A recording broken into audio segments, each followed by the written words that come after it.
who should be the MVP, Connor? We have SGA, Jokic. Those are the two debates. We talked about it earlier in this episode that you think Giannis should be in this case too.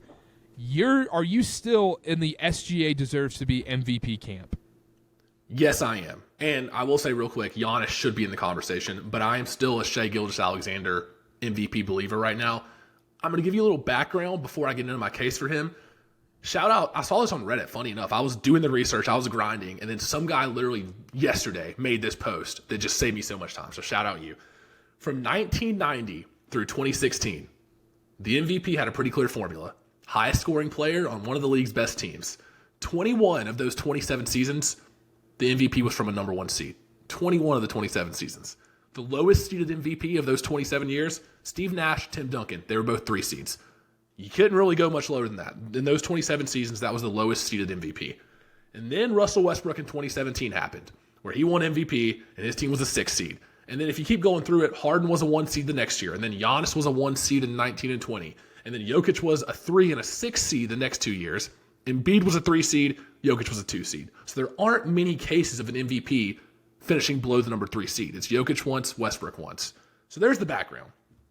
My case for SGA is this. Oklahoma City's on pace for the 4th best winning percentage of all time and the best point differential in NBA history. SGA is number 1 in defensive win shares and total win shares, number 2 in offensive win shares behind Jokic, granted, number 2 in defensive rating, all while being number 3 in usage percentage. And I want to make this case because I'm not just picking the highest scoring player on one of the best teams. He is a legitimate candidate. He deserves to be in the conversation. He deserves to be the favorite. And this isn't just picking the best player on the best team. He hasn't missed a game all year. He's doing all this without Chet Holmgren, arguably their second best player. And OKC has dominated a strong Western Conference from day one. If you are the number 1 seed in a loaded Western Conference in this day and age for 6 months for 82 games, I think that has to mean something. That's why I'm going SGA for MVP. So I'm a Jokic guy. So for people that didn't watch our last NBA episode, I'm still in the Jokic camp of things. So you mentioned the lowest MVP candidates were Steve Nash, Tim Duncan. They were 3 seeds and whatnot. So if the Nuggets are a 3 seed this year, they're only 2 games back from the 3 spot from Memphis right now.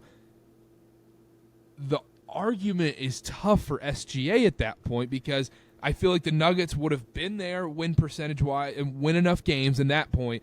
But then when you add on top of what Jokic is doing on the stat sheet and who he has around him and still winning these games and what he does individually, I think it's tough to argue against Nikola Jokic. And I think that's fair because I ran through the SGA numbers and there's a million Nikola Jokic numbers where I could be like, he's having one of the statistically best seasons of all time. And I will give you that. I just think that a lot of people that are arguing against SGA are like, oh, you're just doing it because he has a better supporting cast and the Thunder are a better team. And that's not why I'm doing it. I'm trying to make the case that his numbers, his statistics are almost as insane as what Jokic is putting up this year. Is it? I mean, come on. I mean, Jokic's numbers are ridiculous, Connor. Yeah, but it's not like SGA's just getting the benefit of the doubt because he's on the best team. And also, I have a question for you. No, and I want that clear too. I don't want this to be like, I think I said in our last clip that we put out, like it shouldn't even be a debate. That was wrong. Misspoke there. It should be a debate. It's a close race, don't get me wrong. But, oh my gosh, you just look what Nikola Jokic is doing and who he's working with. I mean, you swap spots. What do you think happens? I know what'll happen. Yeah, I know what. Then you don't even have to say it.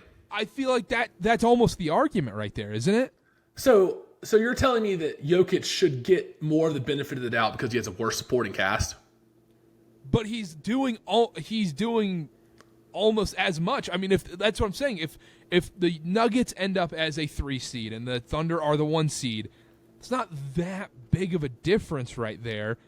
And therefore, true. He's doing that with a worse supporting cast.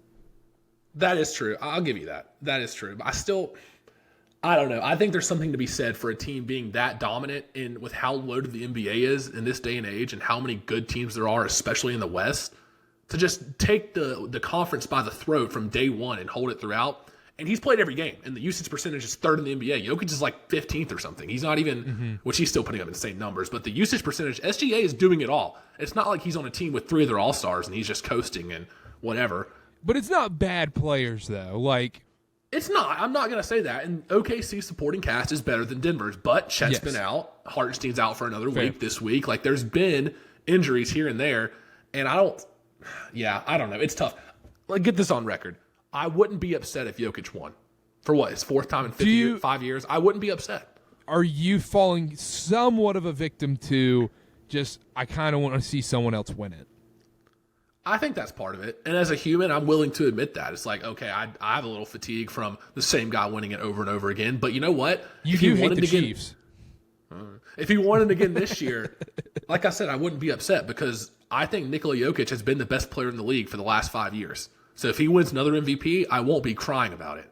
But I'm just trying to make the case for SGA as a legitimate candidate, and I think a rightful favorite because of what he's doing. I'm looking at these numbers right now for Nikola Jokic. These are just stupid. Get him off. Let's hear it. He's shooting about twice as many threes per game. Last season, he was shooting 2.9 per game. This year, 4.6. He's shooting 47.1% from three. That is a ridiculous number. Then he's also, oh my gosh, man, almost a triple-double, 9.9 assists, 13.2 rebounds per game, 30.6 points, 1.8 steals. And you can get into all the advanced analytics and everything. Obviously, advanced analytics are always going to favor Jokic and everything. Right. When you watch the games too, and I don't want to say this about SGA either. I don't want this to be negative towards SGA. This is just a question I'm posing, Connor. He's kind of a foul merchant. I am so glad you brought that up because I came prepared for this. Okay. You want to hear the case? Yeah, keep going, yeah. So let me start with this.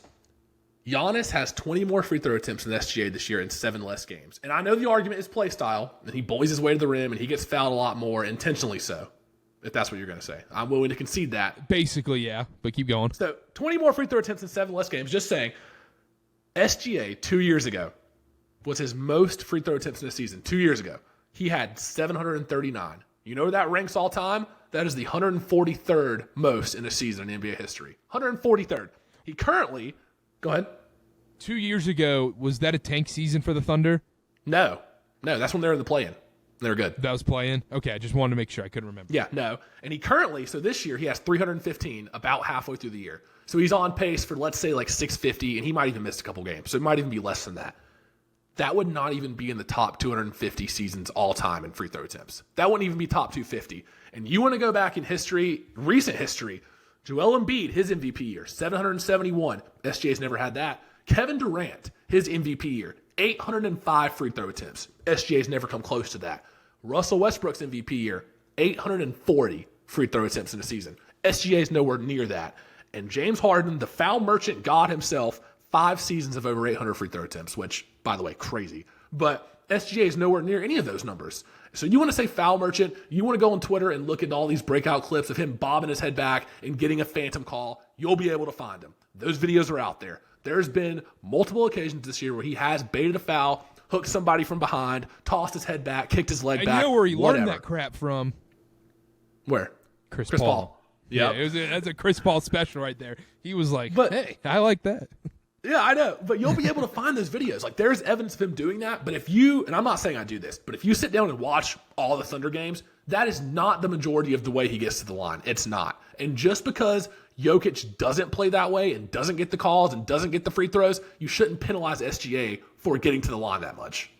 I also want to add in here, too, it doesn't help my argument whatsoever, and that was a fantastic rebuttal, and I got destroyed there.